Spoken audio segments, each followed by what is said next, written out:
F, A and B there doesn't work at night, so I dragged a bag of heavy primes to Taiwan for these neon signs. Pros stop down though, so why not use software to denoise? Is fast glass holding me back? Out of thousands of nighttime photos, I've picked 9 to help me decide. All shot wide open using one of 3 F1.2 primes, but some fast lenses are too technical. Others are more ephemeral, just like travel. And by the end of this video, one has to go. Hello, I'm Jack, this is Bokeh Therapy, and for me, F1.2 doesn't make sense anymore. Modern sensors are great in low light, I can get away with smaller glass instead of these 3 behemoths. One's full frame, I'm adapting it on my ZF using Megadap's ETZ21 Pro Plus. The other 2 are for crop sensors, but I can use DxO's pure raw to denoise before applying a film pack preset. I reached out to Megadap and DxO for access to these tools. There are no sponsors for this video, and spoiler, at least one of these 1.2 lenses has to go, because I don't just have 3, I have 4. The last one's the worst, yet it's my favorite. 1.2 makes the most sense when the travel thrills have faded. I'm originally from Shingu, Taiwan's version of Silicon Valley. But technology and innovation isn't most tourists' first impression. Rather than the technical, Hsinchu's famous for the ephemeral.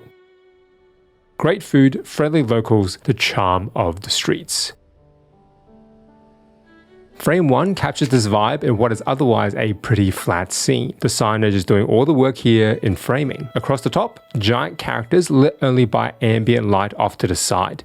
And it's color contrast rather than layering through depth of field that makes it work. The blue of the motorbike pops against the orange lanterns. The man in the food store is positioned in the same direction as the motorbike is traveling. It took quite a few shots to get this orientation with lens 1. The OM System's 45mm 1.2 Pro is a 90mm full frame equivalent field of view, significantly bigger than their 1.8 primes, part of a trio of 1.2 Pro lenses Olympus made back in the day. It lost the appeal of Micro Four Thirds in an attempt to match or beat that full frame look, but it's uniquely suited to a situation like this. I needed to shoot at f1.2. Motorbikes were zooming past. I needed a shutter speed of at least 1/250th of a second to freeze the motion. Would this shot have worked better at f4? It wouldn't have added anything creatively. Everything I want in focus was already in focus from this distance at 1.2. This is the gift of Micro Four Thirds for street, that deeper depth of field. Shooting wide open at 1.2 still makes sense when using crop sensor cameras. The OM45 1.2 Pro is sharp across the frame wide open. Other than a bit of fringing in the highlights, you can shoot wide open all the time for street and not be accused of using bokeh as a crutch. But if you really wanted to stop down and keep a fast shutter speed, this was a dark scene at 1.2, the ISO was 1250.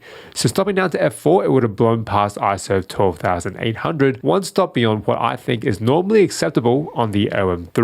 But that's not at all an issue for frame 2.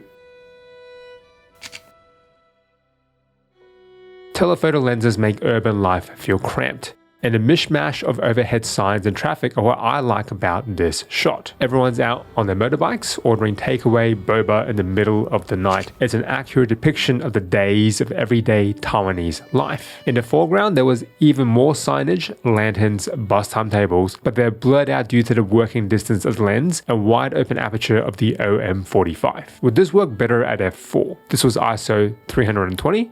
It was on one of the best lit roads in that part of the photo walk. I wouldn't have had to bump up the ISO that much at all if I stopped down. I think the extra texture from the bus sign and the characters on these lanterns in the foreground would have added to the chaos. There was enough ambient light. Shooting wide open did narrow the environmental context more than I would have liked. But no matter your aperture, there's no context without the light, which is the next problem to solve.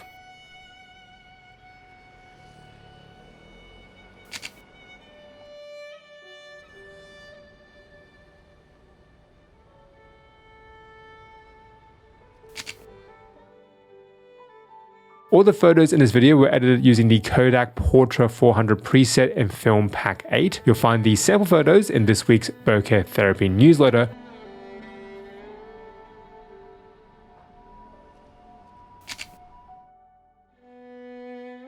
Shingu is home to one of the world's largest tech companies, and innovation has transformed the surface of the city. To find its real texture, I found myself lost in the Eastern District, 10 o'clock at night.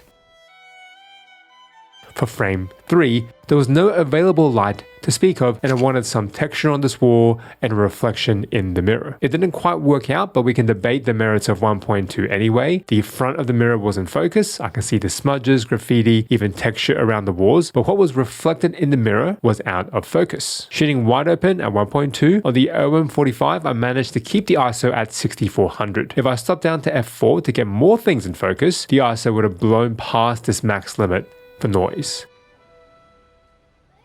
Does this really matter?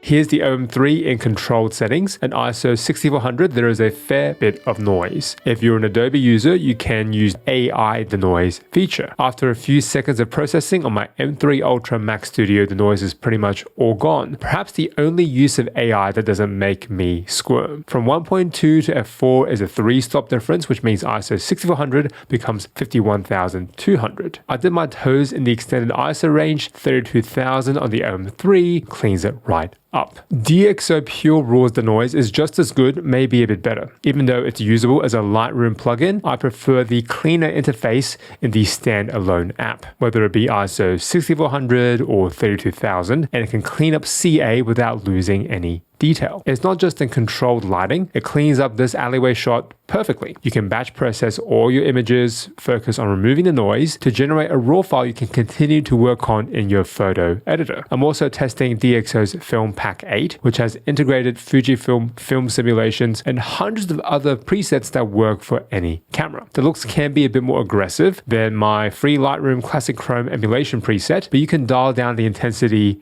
to taste. New DxO users have a 30-day free trial, and there's a 50% discount code for channel viewers too. You'll find the sample photos in this week's Bokeh Therapy newsletter, but if you don't want to be weighed down by fast glass or extra denoising steps, it's time to upgrade your sensor size.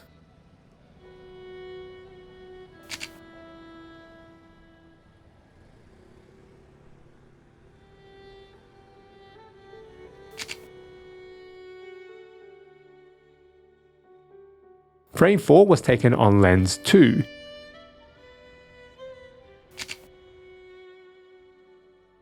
The Fuji 56mm 1.2 version 2 and 85mm equivalent on APS-C. But despite the X-T5's bigger sensor, there's not that much difference in noise performance. It could be the high-res 40 megapixels on the X-T5, but it still uses the same ISO thresholds 6400 to 12800 unless you denoise. Where you'll notice the difference is depth of field. Both 1.2 lenses isolate the visor on this helmet. I was going for reflections, and on the OM3 I still have some background context shooting wide open. You can vaguely tell this blob is an oncoming motorbike. On Fuji, it's all blurred away. I think 1.2 makes more sense on Micro Four Thirds than it does on APS-C. Even at 1.2, for the OM3, you can see this pendant on the motorbike next to the helmet. This frame would have worked better at F4, I think. I'm up so close anyway. There would have been some fall off no matter the aperture.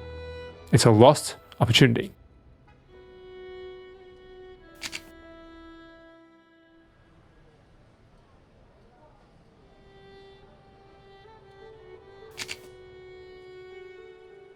Frame 5 works despite being shot at 1.2 because of the working distance and composition. The subject is already framed, but not one, but two subframes, both nestled in the scaffolding in the alleyway. There's leading lines of lanterns drawing your eye to the smoking man. The fall off in the foreground doesn't detract from the subject, rather it draws your attention to them. Would this shot have worked at f4? There would have been less compression. Maybe the motorbike in the distance will be clearer, but because it's still an APS-C crop sensor, 1.2 doesn't completely obliterate the background. There's enough environmental cues wide open from this working distance. I was about 10 meters away. And if you want to stop down, this lens may not be for you anyway. It's expensive, has usable but slow autofocus. So if you've spent this much for the look of the lens, you should get your money's worth. It's really well controlled for aberrations wide open as well. Super sharp corner to corner.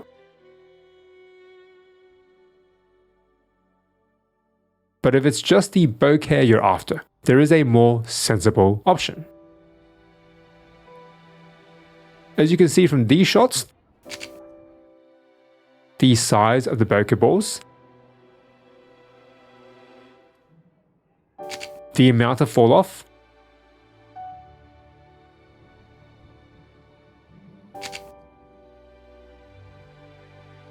all looks very similar between these two lenses.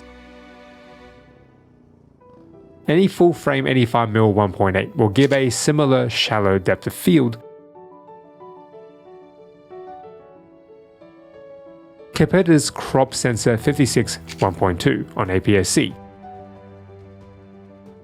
And full frame 1.8 lenses tend to be cheaper. The full frame 85 I like is the 1.8S on Z-mount. It's super sharp, wide open in all but the most extreme corners. So this is an argument to upgrade sensor size if depth of field is all you're after.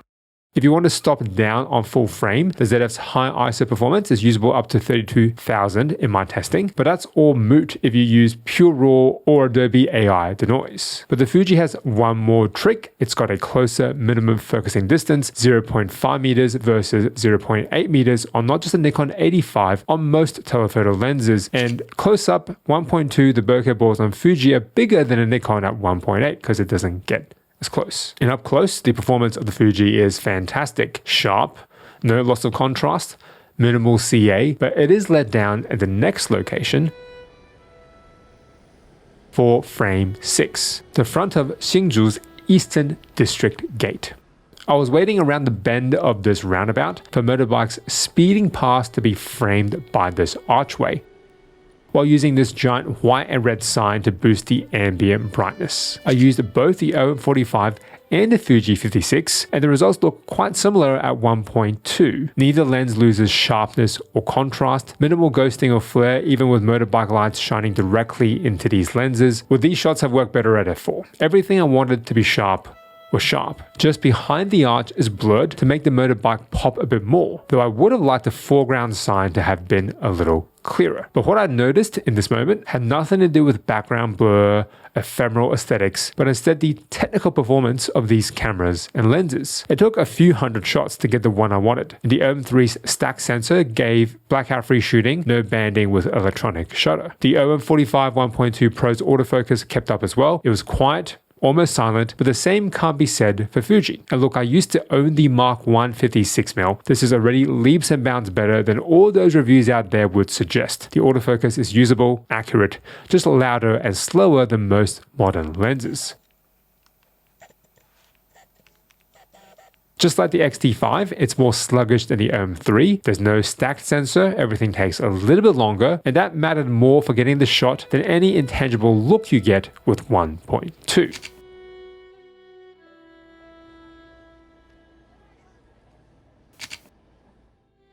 That's not the case at all in frame 7, which only works, I think, because of the look. A mishmash of colored balloons overhead, leading down night market stores and restaurants. A natural line of sight to this commuter that's framed and subframed multiple times. This was a very well lit area, so it wouldn't have been better at f4. I personally think this frame is made for 1.2, at least that's how I visualized it before clicking the shutter. I think the composition is strong enough to still look good at f4, but how the overhead balloons are rendered at 1.2 is what I wanted. The subject is tack sharp, the autofocus motors on the OM45mm weren't confused by all these distracting elements, which I couldn't say about the Fuji 56. Once it locks on, the Fuji works fine, but when there are so many foreground objects, both the camera and lens were confused. 1.2 does have a mystique, not the blur, but the vibe, which isn't usually needed for travel. Visual gimmicks are necessary when your surroundings are always changing, but that's what I miss most once any trip's over. The travel thrills have faded. Everyday photography can't help but feel like a letdown. I need every trick possible to get out the door to document those same streets I've walked 1,000 times over. Which is what I did when I used Lens 3, adapted on my ZF using the Megadap ETZ21 Pro+. Plus. This adapter is now my default, the one to beat for Nikon Z owners who have or want E-mount glass. Autofocus feels like first party. 3D and eye tracking work perfectly, and unlike version 1, the version 2 of this Pro adapter allows for manual focus subject detection. More on this later. Unlike the tighter 85 or 90mm fields of view, the full frame 51.2 does make more sense for everyday use. That wider field of view means the shallow depth of field is only noticeable when you're very close to the subject. Otherwise, it's a subtle effect for subjects in the distance. You can keep the ISO low, shutter speed fast enough, while creating separation you wouldn't normally expect at these working distances. Which is what I did for frame 8, when I used lens 3.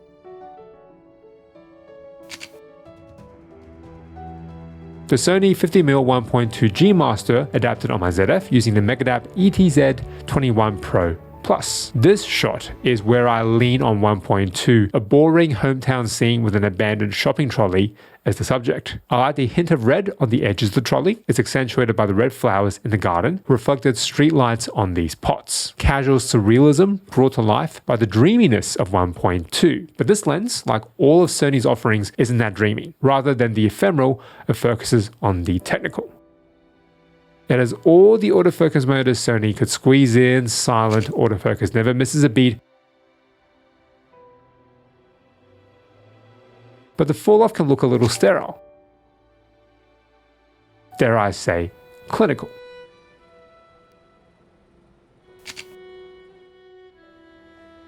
That's not at all the case for frame 9, the last frame from Taiwan before I decide which lens to sell.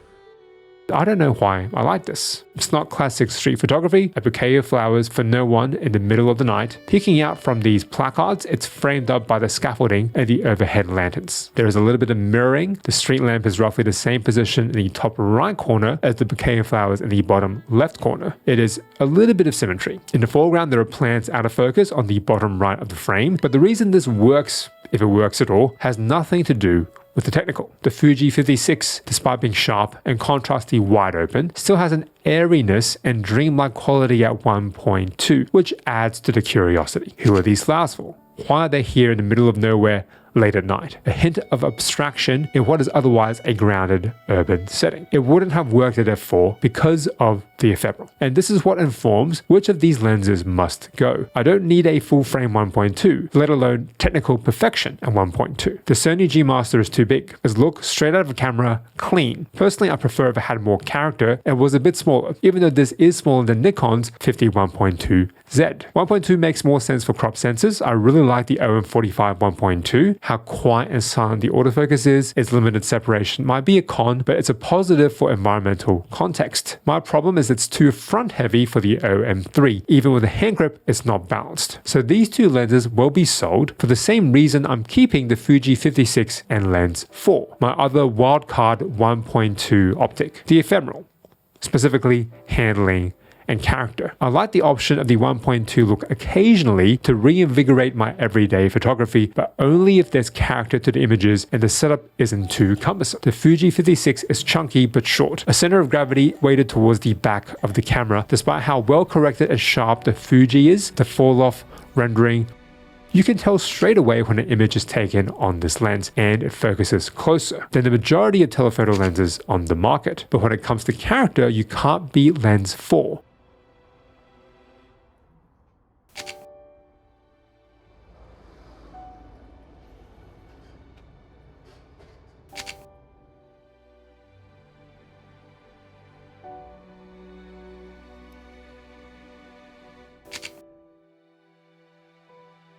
My favorite, the 50mm 1.2 AIS for Nikon F-mount. I love using it on my Nikon DF or adapting it to my ZF on an F to E dummy adapter, then double adapted using the Megadap ETZ21 Pro Plus. This adapter combo hits the trifecta. Manual focus subject detection where there's green boxes around faces and eyes, check. Dots and arrows in the bottom left corner to confirm focus, check. Functional EXIF data and IBIS in camera are just the cherries on top. It lets me use vintage glass like this 51.2 AIS for the vintage glow that I love for hometown photography. Leaning into the imperfections is what I need to reinvigorate these same old scenes. The ephemeral, not the technical, is what keeps me going. This divide also exists in the Nikon Z lens lineup. My breakdown of 50mm primes for the ZF is here if you're interested. I'm Jack, this is Bokeh Therapy.